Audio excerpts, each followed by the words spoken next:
morning. Hello, Algebra 2 students. Here we have a video on section 4.5. Excuse me. It's not lesson 7. I'm not sure I said it was from like 2 years ago. Excuse me. I think I'm getting a cold. So solving by square roots. And obviously I won't be in class today. I'm not sure if you guys heard, but we had our baby about 3 days ago. Her name is Madeline Michelle El Mashni. Don't worry, I'm not going to test you guys on it, but you don't have to write it down either. A little tired, but we're very happy and we're back home. So, and I'll definitely see you guys on Monday for sure, or Tuesday if you're gone for a retreat, or Wednesday for I think B period because I don't see them on Tuesday either. But yeah. So things are good, but definitely learning doesn't stop. So let's get to this. So here we're talking about simplifying radicals. And you might remember this from middle school. So root 80, what you want to do is break down into prime factors. So we'll do something called a factor tree, or prime factor tree. So you get 2 and 40. So you try to find prime numbers. Remember, a prime number is a number that has exactly 2 factors, 1 in itself. So 2 is a prime number, 3 is a prime number, 5, 7, 11, and so forth. Remember, 1's not prime because a prime number has to have exactly 2 factors. 1 only has 1 factor, just 1 itself. So 80 has 2 as a factor, so we break it down. 2 is another factor of 40, so you have 2 and 20. Usually I like to break down 2's until I can't. And here, I've broken down as far as I can. Now, why am I doing this? Because the instructions didn't say make a prime factor tree. I'm doing it more as a strategy. Because what this tells me is that root 80 is the same thing, excuse me, as 2 to the 4 power times 5. Now you might remember 2 to the 4 power as being 16. And then you can break apart the radical like this. Excuse me. You get 4 root 5. So that's the way you can actually go about this. Now here, if I multiply this out, I get root 150. And keep in mind, you are able to work out radicals like this.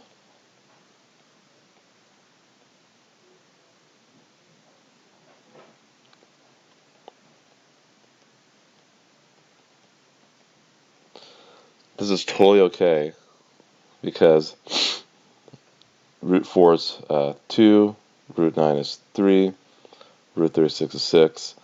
So we're totally okay with doing radicals as separate or together when there's multiplication involved. Not with addition or subtraction, but definitely with multiplication or division. You can actually go back and forth. So it's just like I did here and like I did here. So anyway, 2 and 75. And I think that's 3 and 25. And of course it's 5 and 5. So this tells me that root 150 is no different than 6 times 25. If I multiply these together and multiply these together, it becomes 5 root 6. This is all good skills to have when we get to quadratic formula and other stuff down the road where we need to express our answer more concisely. So it's just a good thing to add to our toolkit. Now, here we're going to distribute.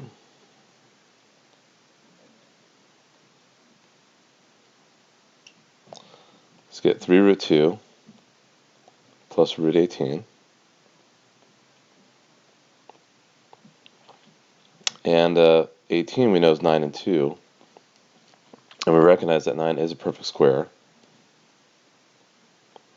So I could have broken it down further if I wanted to. It's 3 and 3, but I kind of see that I already have a perfect square going on here. So root 18 is 3 root 2. Uh-oh. Froze up. And here when you have two 3 root 2's, this is like saying 3x plus 3x, which of course I know is 6x. So the answer here is 6 root 2. And by the way, you could always check this in your calculator. You could type in root 80, you get some nasty decimal. Type in 4 root 5, you get another nasty decimal. But both those nasty decimals should be the same. Likewise with all the other stuff we've done so far. So you have a chance to do this in today's classwork. We'll keep moving. Here we're asked to solve the equations and leave the answer in simplest radical form.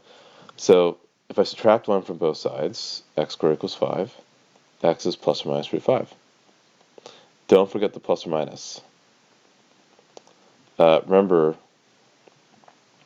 that when you're square rooting to solve, you could have two answers. For example, if x squared equals 4, of course x equals 2, but also equals negative 2, because negative 2 times negative 2 is still 4. So don't forget to do the plus or minus. Here if I subtract 7, and divide by 2,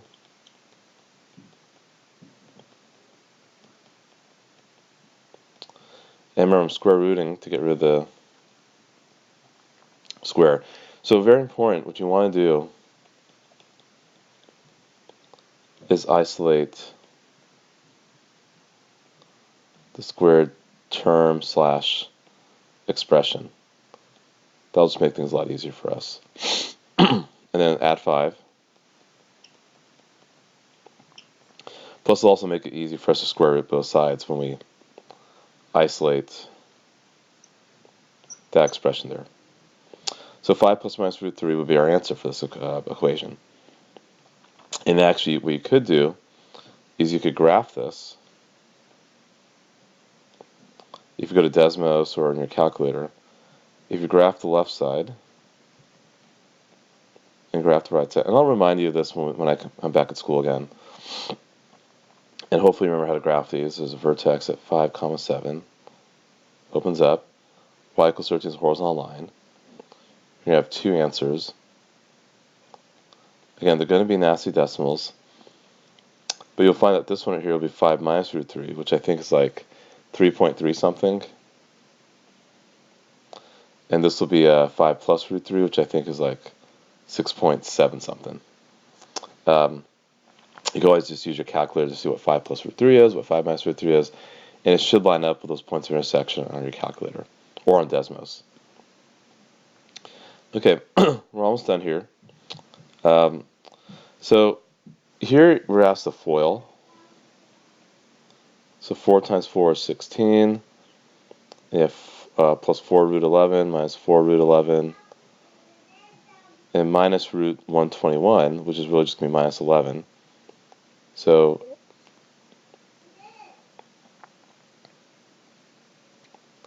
we're just doing the FOIL process. And root 11 times root 11 is really just 11, but we could just write root 121 to make it 11. And these cancel, that's kind of the whole point. So you just get 5. So conjugates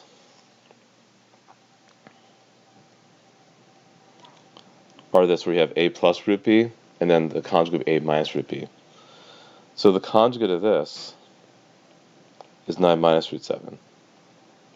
We'll do conj for short. Or the conjugate of this is 7 plus root 5. Now this is advantageous for situations like D and E. Before I do those, let's look at the instructions. You have to simplify and rationalize the denominator, meaning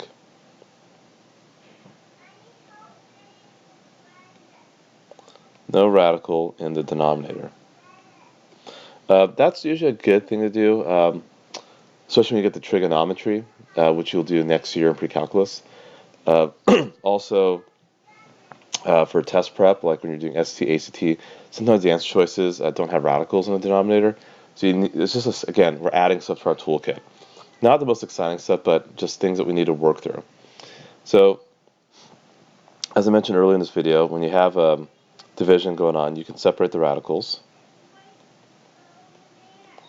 And that's easy peasy, right? There we go. In 15, it breaks down to 3 and 5. Nothing to do about that. Here you have root 6 or root 5. Hopefully remember you multiply top bottom by root 5. Then you get root 30 over 5, because root 5 times root 5 is root 25, which becomes 5. Here, you get 3 over root 8. Now root 8 breaks apart 4 and 2, 2 and 2, so it's really root 4 times 2, which is 2 root 2. That's what I'm going to do here.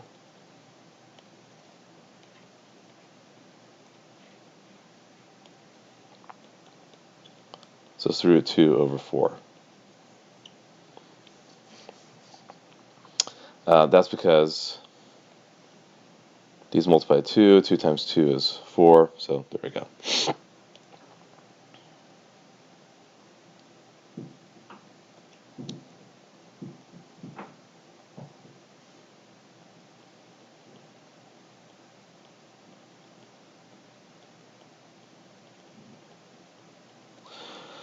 So that's what I just did. I did the conjugates for D and E.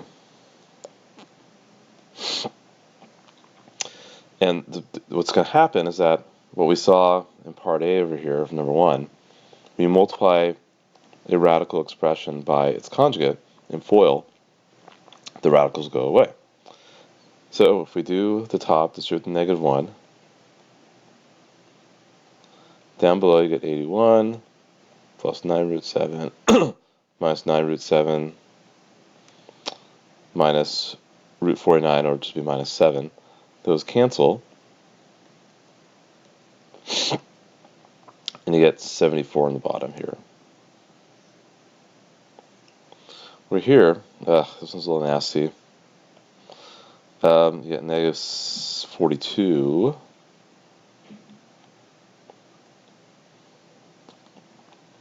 plus 7 root 3 minus 6 root 5 plus root 15. Nothing we can do about that. Down below you have 49 minus 7 root 5 plus 7 root 5. You kind of know the middle stuff's going to go away, so you can kind of just bypass it and just go straight to 7 times 7 minus 5, which is 49 minus 5. So you have 44 in the bottom. And up top, there's absolutely nothing we can do about that. That just looks like this. So in some ways, someone would argue that the beginning part looked clearer than the final answer. I would agree with you. But it's still a good skill to have, because we might need to do this for other stuff down the road. So there we go. That's the work for today. If you have any questions, you can talk to your sub, Mr. Han. I will be back on Monday. If you want to come by during office hours, great. I know if you're a sophomore, you have the Sophomore Retreat. So if you're a freshman or junior, come by. I'll be available during office hours. I believe the periods go FG, ABC. Then, of course, Tuesday, everyone's back. So I'll see Deep here then. And then Wednesday, I think we'll kind of finally be back to normal. And that's where we're going to start getting into quadratic formula and completing the squared. And we got all of November to do this stuff. And, of course, I'll hopefully have your test graded and give you guys some feedback and see where you guys stand with the stuff. And, of course, if there's any things we need to go back and look at again from being at Chapter 4, we'll do so. Okay, well, enjoy the weekend. I am too, now that I got 2 kids instead of 1. So a little tired, but very happy, and everyone's healthy, so all's good. All right. Oh, yeah, 49ers won. That's also great, too. Okay. I'll see you guys later. Bye.